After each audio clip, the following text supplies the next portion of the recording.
Welcome back. Live. Hello, we're live. We're live. Welcome back to the Daily Yield, everyone. Thanks for following along. And we're live at 2 p.m. every day. And if you've got a question, jump into the chat at any time, and we'll see what we can get to today.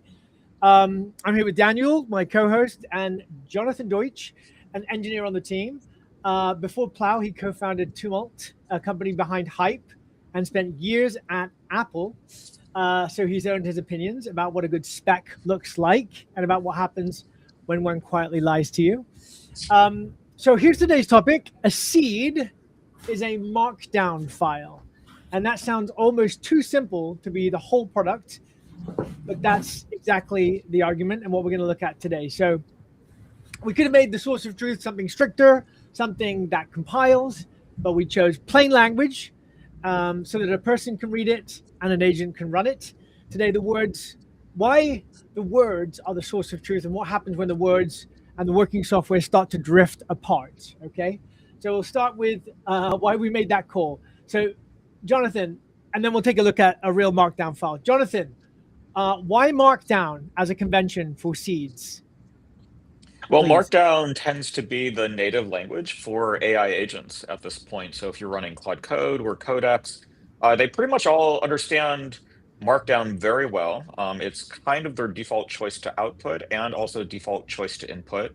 There are certain markers it gets, or at least tokens, as far as understanding the importance. So it's a very kind of AI native way to do it. Yeah, but obviously, you know, with your technical background and your coding background, are you ever tempted to try and inject some actual code? I mean, surely that must be kind of tempting. Okay, so I think one of the beauties of Markdown is you can, of course, have code blocks. So when you need to explicitly say, okay, I'm going to install software and there's very specific steps that I need you to take, then you can go ahead and do that code and you know exactly what that code is. I don't know how many, like, if you've had the experience of trying to install some like Linux or Unix software, like from scratch, where you get like a tarball and you kind of open it up and it maybe has a few instructions, it runs all these things, it kind of installs, and then halfway through it hits some issue. Maybe it's a dependency issue, maybe it's a code compilation issue, and then you're just kind of stuck at that point. And the beauty of agents is the agents can kind of work past that. And so we can give it kind of enough things to say, here's like the goal and objective. They're great at figuring that part out. If there's explicit things, sure, we can do that in code. But we kind of want to move away from the like, oh, the install just failed, and now what? Now what do? You don't do anything, or you have to look it up on Stack Overflow, and then those instructions are wrong. So by really giving it to the agent and letting the agent take over, then it can figure out its own ways to do the proper installation. Yeah, that's a interesting comment you made. Like if the installation fails, then you search on Stack Overflow and find what happened. I don't think I ever did this like I don't know, maybe in the last year. I don't know if last year, like the last 2 years, I stopped using Stack Overflow at all. Like, do you still use that, Jonathan? Or did you migrate to asking your agents what's going on? Yeah, no, I mean, the beauty of it now is that you just ask an agent. I mean, I think we went through just like a whole thing of you would do like 20 years ago, you would do the install, it would fail. Do a Usenet mailing list or something like that. Then you could do Google searches. Then you could do Stack Overflow. Some people would do installers, like Homebrew at least will do some of the work for you for like certain popular configurations, but a lot of times you're out of luck. So yeah, I just use agents also 100% of the time now. Yeah, and the process that you were describing, like I pretty much had this pain. So I'm like a Linux user, and I use some package manager. It's called, there's both EA, so I can like build from source and try to install, and then it will fail, and I would not know why, and then I would need to go through the process you described to figure out why is it failing and fix it. But yeah, so I like pretty much the new world where I do need to do this workaround. I just let my agent do it for me. So one thing I want to touch on is like, what are some good best practice recommendations that you have when you're using natural language? I mean, do you try to be very prescriptive or do you feel like being a little bit more loose helps when you're prompting your agents? Well, I can say that I think sometimes you get feedback flows as you're developing a spec on where you need to be more explicit and prescriptive, or where you need to say absolutely don't do something. I think you should try to be as minimal and loose as possible, see how it goes, and then if the agent ever goes off the rails, because they kind of can, then you can start adding more language on this is exactly what I want you to do, or you give more details on the goals. Kind of my experience in it. I don't know if Daniel, you have other thoughts. Yeah. So with my experience developing seeds, the AI, the agent, tries like pretty much likes going to the easy path. And the easy path for you developing a seed that you know that will work is, dude, here's the code you need to use to work, and use that code. This will work.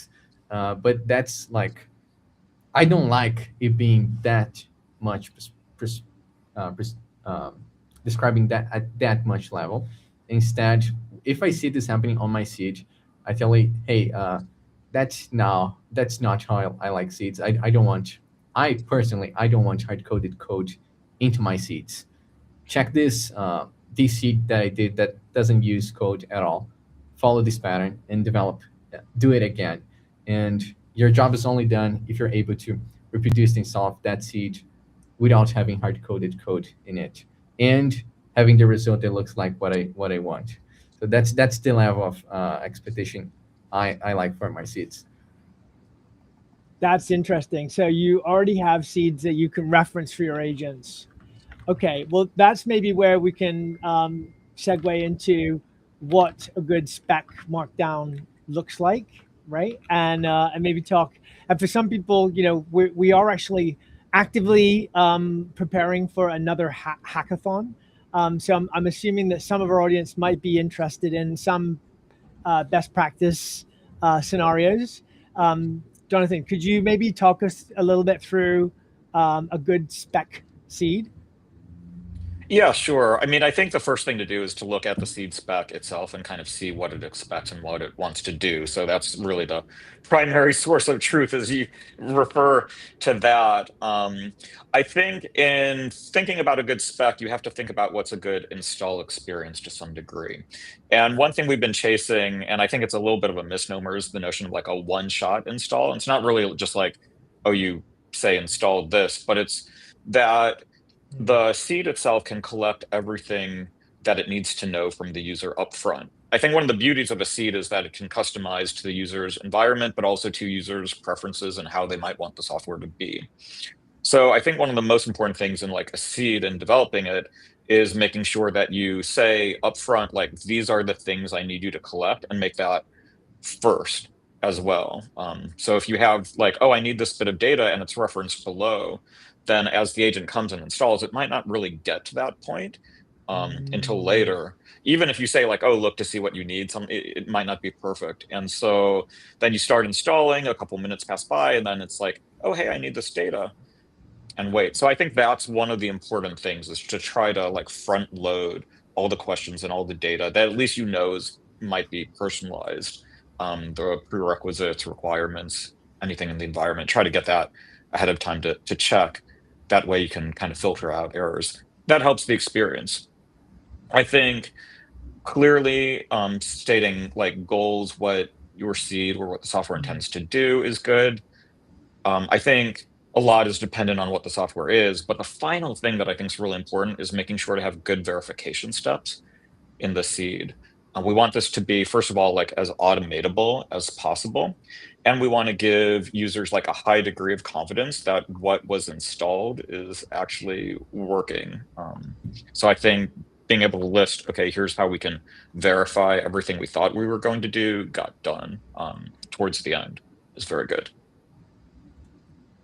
Would you concur with? Yeah. Yeah, that's actually like the challenge. So when I'm developing seeds and I have the agent writing the seed for me, it will always, or like I'm testing the install. So I set up a fresh container to do the install, and I ask the agent, hey, is your job done? Like, is the seed done? Can I use it? It would be like, oh yeah, I did it. All the tests are passing. Here, go use it. And then I go use it, and it's not looking good. It's not done at all. But it thinks the job is done. So that's the challenge when you're developing the seed. Like the just as I'm developing the seed and trying the blind install, the person who's installing my seed will go through the same process. And if my engineer that is developing the seed thinks it is done, but it's not, that's because its own verification of what the job done looks like is not good enough. And then the user will have the same issue when it is doing the install. Yeah, that's a challenge that we face when we're developing seeds. Yeah. Do you think there's a way to templatize these things, or is it too specific to the task that you're trying to, or the tool that you're building? Is there a way, a kind of best practice formula that you could apply, or is it too specific? Or is each Well, I think, application? I mean, it hints a little bit at the question on how much should an agent help in the development of a seed versus how much do you need to hand code. And I think if it's we should template something, then that's kind of assuming a human's always going to hand code it. The way I like to at least start with my seed development is I like to say, maybe I've already kind of written the software. It's just something that I like vibe coded on my own, but it is something I want to share. And so the way I think about it is like, okay, here's the seed spec, here's kind of my project, and I'll just tell the agent, like, given the spec, write a seed for this. And that's a good starting point. So instead of using a template, I just like have the agent look at the spec and kind of figure out, and then I can review and be like, okay, all this is maybe extraneous, or it didn't think about this, and then I can kind of manually go in and edit, or talk with the agent and have the agent make more edits. So I would say the spec, like having the spec that's understandable by the agent, it really kind of takes the place of a template. Excellent. Excellent.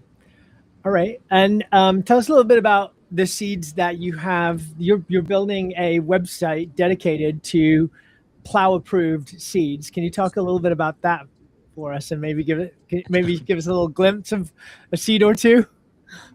Yeah, sure. I mean, so the idea is that as these seeds are developed, we'll want some nice curated place where you can go and find it, install it, and maybe we can do some validation and kind of boost some of the trust level, have maybe community come in, talk about it, say what worked, get people to get install details back to the original author as well, and so that the seed can be improved. So let me go ahead and maybe I can share the screen, show the And as you seeds pull that website. up, I will mention that we are starting to build out our Discord presence, where we're hoping that a lot of these questions that I'm sure our viewers are looking to ask of these experts, we can all find a place within this community to come and share knowledge. So stay tuned for that. Great. Here we are. Okay, so this is kind of the seed catalog. We'll just go into maybe a random seed. This one is Almanac, which is a design dashboard that allows commenting and review. And so if you look at kind of the main notions of what we want folks to see when installing or when looking at software is, of course, what does this do? I think one of the neat things is like when to use it as a checklist. There's comments, things of that nature, certain amounts of like validation and install report. So that's the basic idea of what will be presented with the seed.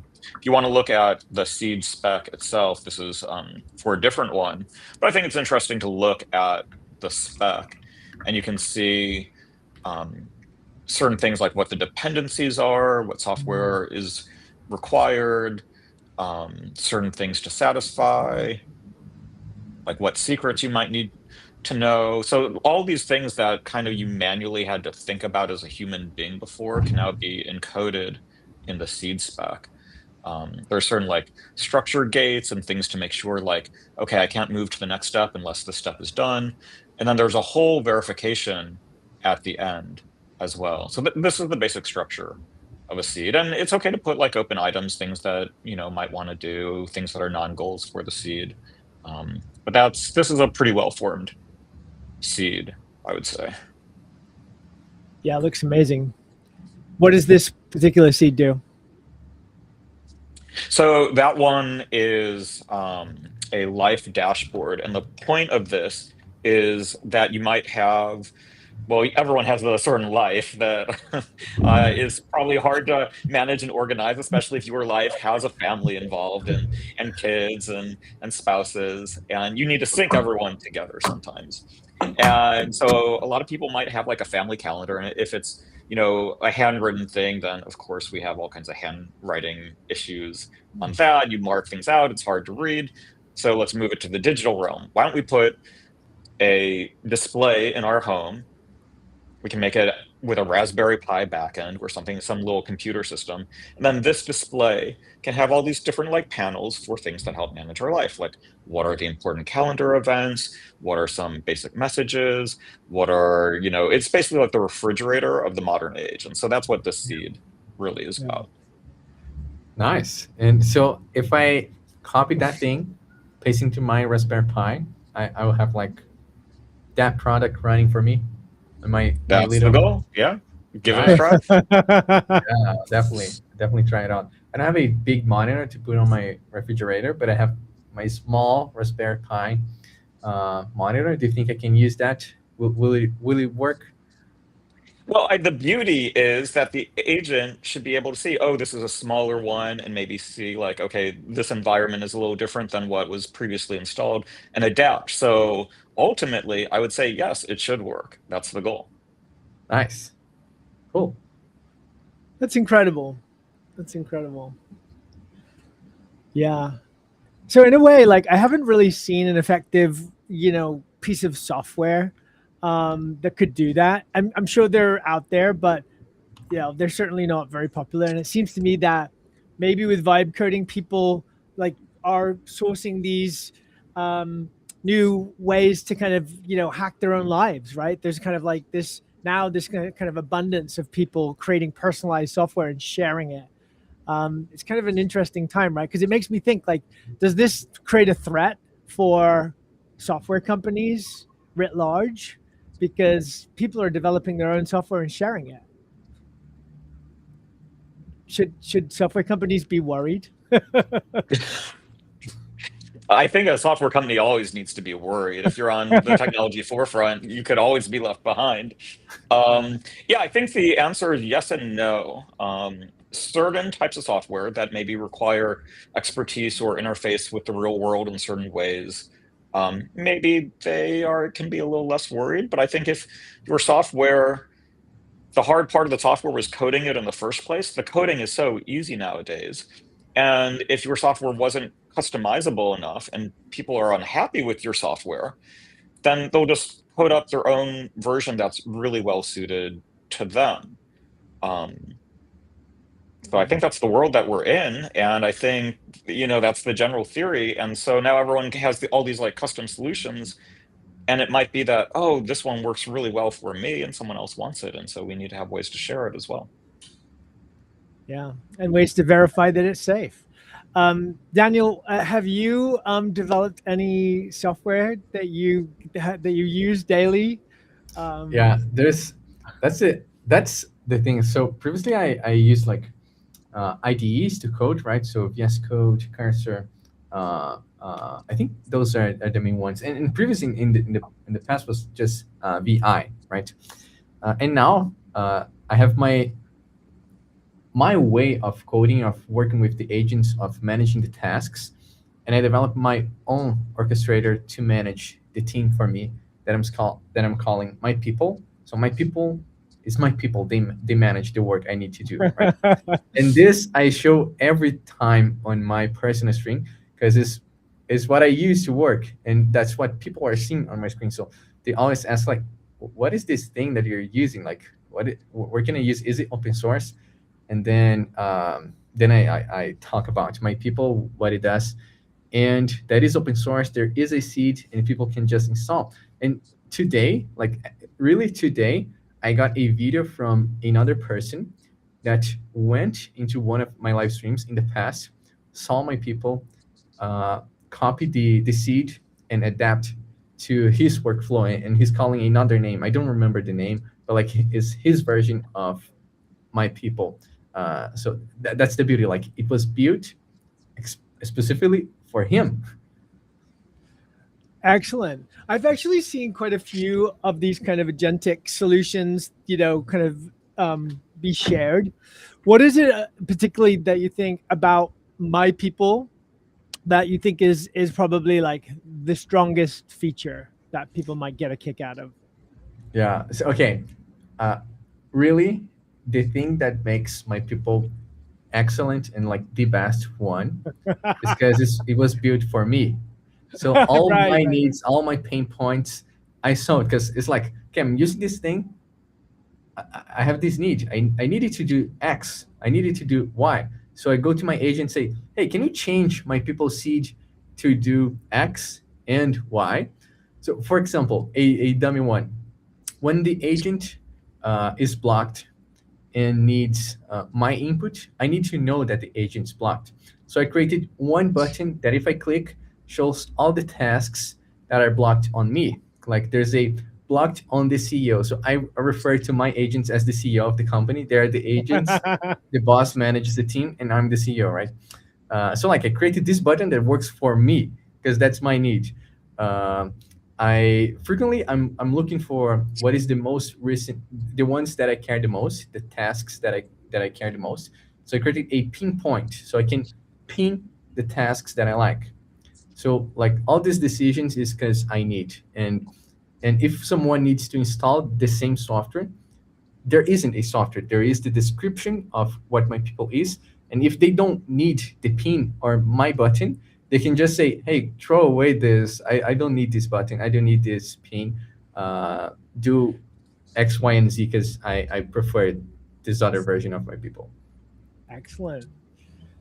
I'm a little Excellent. amused, though. I have to say that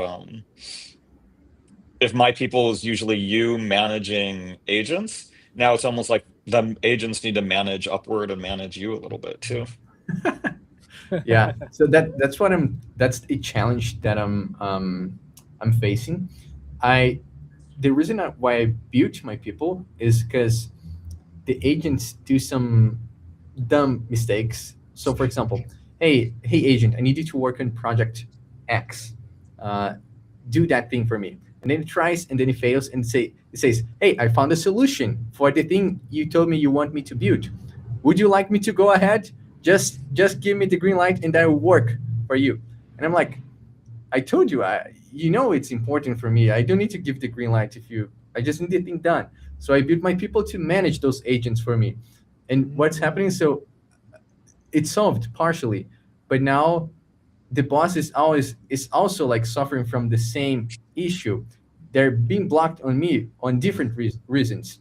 So I'm trying to build like a systemic way to detect those type of false blocks and solve them automatically so they don't need me giving the green light, and then the blocked on the CEO button maybe will not be that much important if I solve this other piece.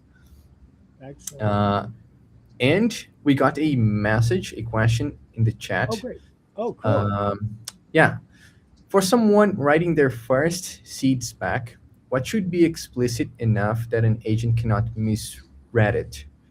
And what should stay open enough that better humans and better models can still improve the outcome? Hmm. For Jonathan. I would say anything that's kind of a tooling expectation can probably be pretty open-ended and agents can make a decision. So if it's oh, I need to use this exact version of, let's say, Node, maybe don't include that. Maybe you could say Node or JavaScript. Let the so I don't think the requirements need to be super strict, other than maybe like environment, like the hard requirements need to be there, but the software requirements probably shouldn't be there, I would say, is the way to think about it. If it's something that would be a management task in the past, like, oh, I need to update my dependencies, for example, then don't put specific hard-coded dependencies in this at all. You can leave that open-ended, and the agent should take care of that. Nice. Excellent. Excellent. Yeah, being goal-oriented is the best way, I think, to deal with seeds. If you think about what's the high-level goal and less on the little details, unless the details really matter for a reason, I think is the way to go to think about it. Yeah, I can give Daniel. an example about that. So I was building a pipeline for transcribing. So I was working this project that I had to learn about people. So for example, on YouTube, we can download a lot of videos and transcribe and analyze that person. So I told my agent, hey, the goal is to get all this knowledge extracted. And we need to download the video, run the transcription, identify who's speaking. That's high level goal. And it works. The agent built the thing. Wow. The high level goal was working. There was only one issue. It was using a different model that takes like 40 hours to run. It was impractical for my use case. And then there was another. So then if that's like the example that the specifics actually matter, then I could say, hey, actually, we already know these are the models that we want to use. This is what works on this hardware. So do the high level goal, but remember that's those models are important. And then like this is instead of 40 hours running, this is 2 hours running. So I would say the same. Go into the specifics only if that matters. Right, right. And I remember you showing me there are many different models with different levels of competency for transcription. Is that one of the kind of factors that was at play there, or what was the model that they were using? Yeah. It's the it's kind of like that. So there's a lot of different models that do the same thing. One is faster, the other is more accurate. The other uses more hardware, the other uses less.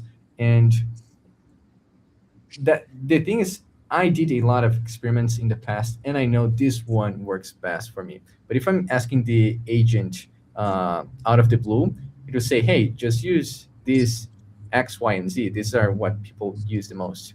Versus, and one thing that can happen is when it was trained, so the data that the model used when it was trained, maybe that model was the best one at the time. Right. Versus like those models, like they release better models like every month or every 2 months or every week could have a new model.